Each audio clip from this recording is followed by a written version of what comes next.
Zakaj je polje jezero? Pravljica o skrivnosti Cerkniškega jezera. V knjižni izdaji je izšla pri založbi Miš, ilustriral pa jo je Damijan Stepančič. Nekoč, pred davnimi časi, je na Notranjskem živela mila deklica. Bila je zelo nežna in sočutna, solze so ji kar iznenada zalile oči, tako občutljiva je bila. Naj si je ugledala mravljo, ki z muko nosi mrvico kruha, ali osamelega starca, ki zaman vse dni čaka svoje najbližje na pragu siromašnega doma, ni in ni mogla nehati jokati. Oče je na vse načine prigovarjal, naj vendarle neha točiti solze, saj cmeravk nihče ne mara. A nič ni pomagalo. Nehaj jokati, to ni zdravo za oči, je nazadnje pribil oče, a dekličinih solz to ni ustavilo. Le kdo te bo hotel za ženo, če boš kar naprej jokala? Jo je svarila mati. Deklica se je zaman trudila, da bi ubogala starša. Brisala si je pordele oči, a njene solze so bile neustavljive. Brez prestanka so ji kapale na krilo, po čevljih, po tleh. Saj se trudim, pa ne gre. Zdaj pa dovolj, kaj ti je bila nestrpna mati. Mama, mene vse boli. Boli me zaradi tega hudega sveta. Starša sta se začudeno spogledala. Ne vidite, koliko je na njem gorja? Starša sta le debelo gledala. Krivic, krivic ne vidita. Starša sta molčala. Kaj sta gluha, slepa ali brez srca? Midva brez srca, je ogorčeno oče dvignil obrv. Povejta, zakaj mora mravljica čisto sama nositi težek tovor? Zakaj ji nihče ne pomaga? Zakaj mora biti starček, ki nikomur ni skrivil niti lasu, tako ubog in sam? Tako pač je skomignil oče. Tako je pač, je skomignila še mati, rekoč, raje pobriši tla za sabo. Pobriši in ne sprašuj več neumnosti, je odločno pribil oče. Deklica je brisala in brisala, solze pa so tekle in tekle. Nekega dne se je ob njihovi hiši ustavila potovka. Bila je blatna od poti, žejna in lačna in utrujena, saj je potovala peš iz kraja v kraj ter prenašala ljudem vesti. Njen obraz pa je bil kljub temu vesel, z navihanimi, prijaznimi gubami, ki so se raztegnile v prisrčen nasmeh. Pozdravljeni, dobri ljudje, za vas tri nimam nobene vesti. Sem pa oranhin od te frdamane poti. Bi vas prosila, če vam ni pretežko, da ta težka noga počije pri vas, pa da umijem svoj črni obraz. Seveda, potovka, kar naprej, vode, kolikor hočete. Pri nas jo imamo na pretek, ker naša hči, kako bi rekel, očetu se je jezik tako zapletel, da še ust ni mogel več odpreti. Mati pa je obupano bleknila. Kaj bi skrivali? Naša hči joče. Poglejte jo, solze kar naprej pretaka. Ojojoj, ti šment in vražja spaka. Zakaj pa jokaš, deklica? Je vprašala potovka. Zaradi tega krivičnega sveta. To pa razumem, deklica. Toda ta svet ni edini svet, ti mila moja dušica. Vse se lahko spremeni, če človek hoče, če si je res želi. Sedi k meni. Takole pa ti povem eno krasno pravljico, pa še eno zgodbo za povrh. Boš videla, pravljični svet je lep, na njem pravica zmeraj zmaga. Se krivica poravna. No, poslušaj, pa ne boš več žalostna. In Potovka je pričela pripovedovati pravljice. Deklica je s solzami v očeh poslušala in poslušala, ni se nadejala takih krasot in takih grozot, ki jih je opisovala Potovka. Čudežne zgodbe so se nenadoma zalesketale pred dekličinimi očmi, palčki, škrati, salamandri, nimfe, vile, bajna bitja so pojoč plesala deklici okoli nog, zgodbe so se pletle med seboj v dolg venec cvetja in ozaljšale dekličin otožni obraz. Ihtenje je pojenjalo, na licih je zažarel radosten nasmeh. Le ena solza je ostala, da si je Potovka orosila suho grlo ter lažje nadaljevala s pripovedovanjem. No, in za konec, preden grem, še novico, če želiš, tukaj iz tega okoliša. Ja, povejte, Potovka, je radovedno vzkliknila deklica. To, ljuba moja deklica, ni pravljica, je resnična zgodba o fantu, ki je živel tukaj gor na gori, tukaj blizu. Na samem vrhu je bil doma, na sončni strani njenega slemena. Toda prišli so hudobni ljudje in mu ukazali, da mora svoj dom takoj zapustiti. Tam na prisojni strani so mu zabičali, zanj ni več prostora.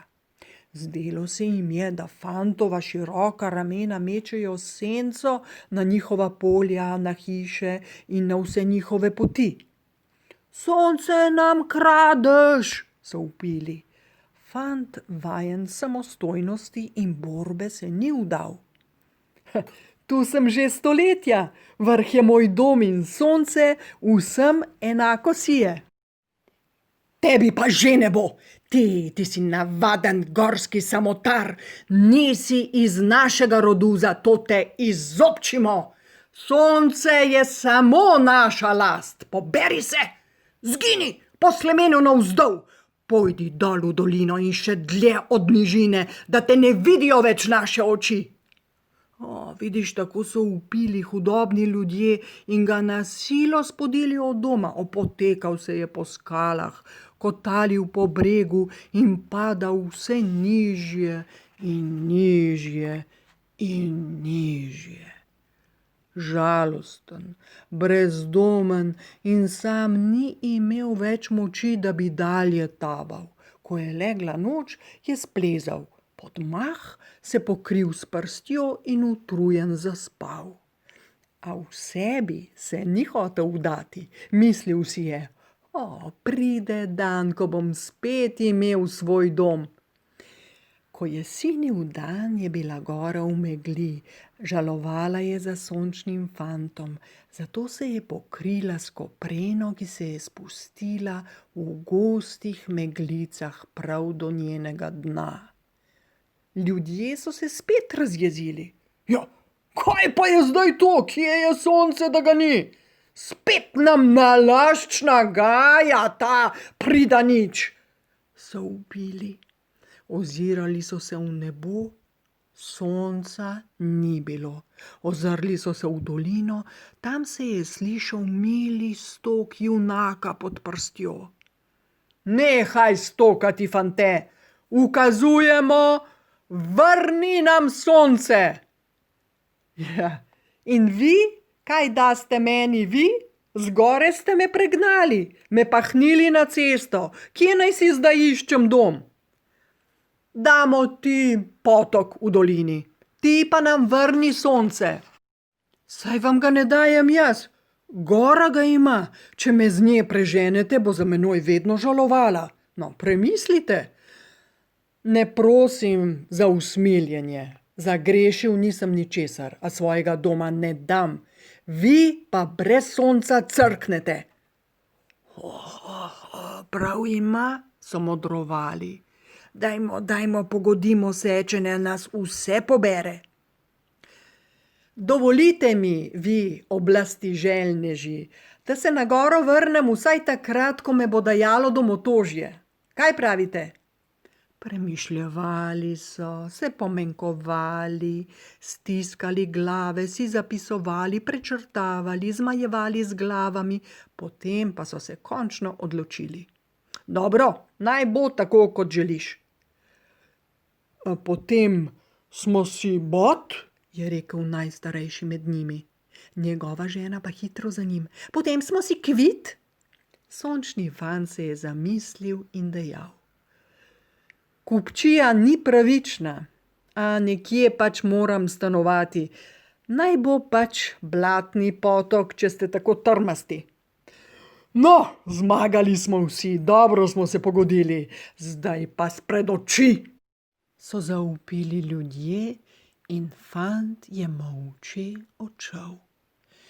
Zlezel je v Blatni potok, svoje novo pribežališče, zvil se je pod skalo in se zakopal v prod. Toda v srcu ga je še vedno silno žgalo domotožje, je Potovka zaključila pripoved. Deklica je poslušala z velikimi očmi, lesketale so se radovedno, ob koncu pripovedi pa je odločno rekla. Potovka, tale zgodba pa nima srečnega konca, kot so ga imele pravljice. Mar ne bi moralo biti pravici zadoščeno? Dobro, vendar mora zmagati nad zlom. Kako si ti neučakana, saj bo zmagalo dobro nad zlom, samo malo potrpljenja, deklica. Zdaj pa res moram iti. Ko se je Potovka poslavljala, jo je zaskrbelo, da bo deklica brez njenih pravljic spet zajokala, zato ji je položila na srce. Nežna deklica, poslušaj, vse pravljice, ki sem ti jih povedala, pripoveduj tistim, ki jim zaupaš.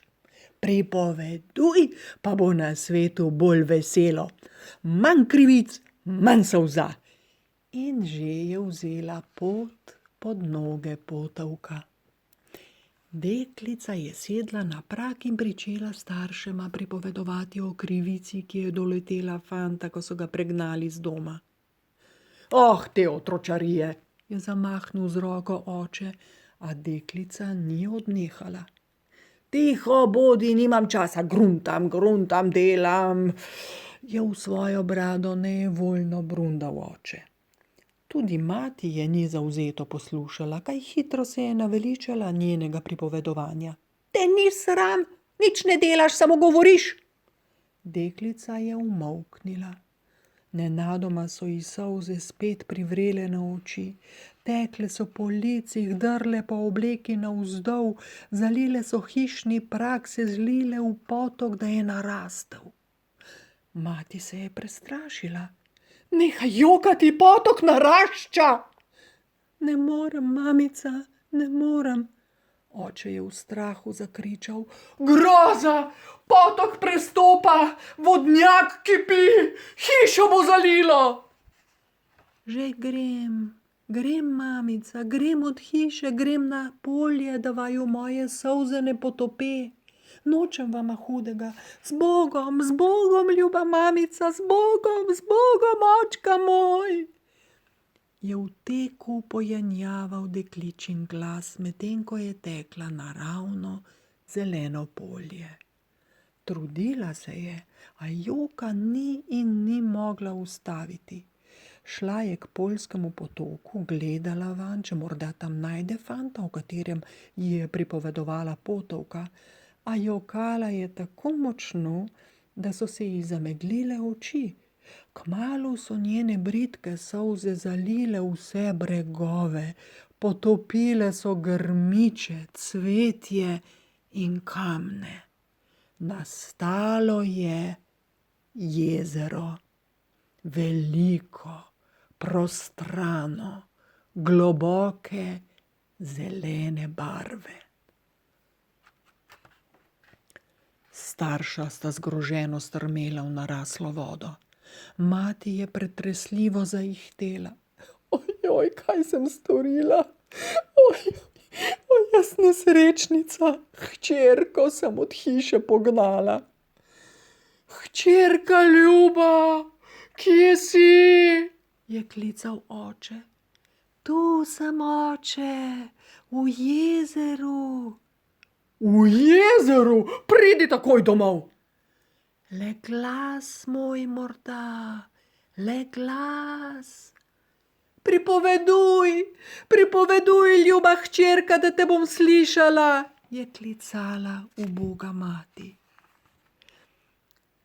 Oče in mati sta zgroženo strmela v jezero in čakala. Nenadoma sta zaslišala hčerkin mehki glas. Kako sta ga bila vesela. Starša sta se zdaj radostila vsake besede njune izginule hčerke. Srečna sta zrla v jezero, ki je počasi, počasi, še sama nista opazila kdaj, kar na lepem izginilo. Zopet se je pojavil travnik enako kot poprej, prek njega pa se je širil ljub dekliški glas. Zdaj ne joka več, je potolaženo dejal oče. Poglej, spet je polje, spet so trave. Pripoveduj, pripoveduj, ljuba hčerka, naj slišim tvoj glas, naj gledam zeleno polje, je klicala mati. In hčerka jima je pripovedovala pravljice, ki jih je slišala od potovke. Oče in mati sta sedla in jo pomirjeno poslušala. A ta sreča ni trajala večno. Prišel je čas čez 9 tednov, 9 noči in 9 dni, ko je hčerkin glas spet potihnil. Tišina jima je parala srce in nenadoma je voda spet zalila polje. Oče in mati sta se prestrašila. Kje si, hčerka?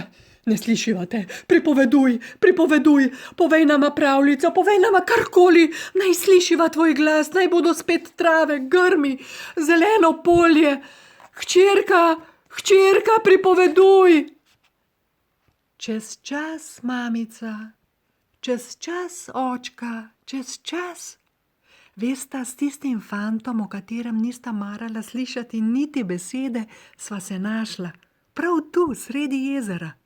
Ko je bilo tu ravno polje, je odšel z blatnega potoka h gori na obisk, zato je takrat sijalo sonce. Zato sem vama imela čas pripovedovati stare potovkine pravljice. Kaj? Z brezdomcem zdaj živiš? Ja, oče. In jezero je najin novi dom. Ni več revež iz potoka, kamor so ga pregnali. Ko sem zalila polje s solzami, se je njegov potok združil z mojim jezerom. Še malo pa bova mož in žena. Pridi domov, le kaj ti bo ta jezernik, je zaklical oče.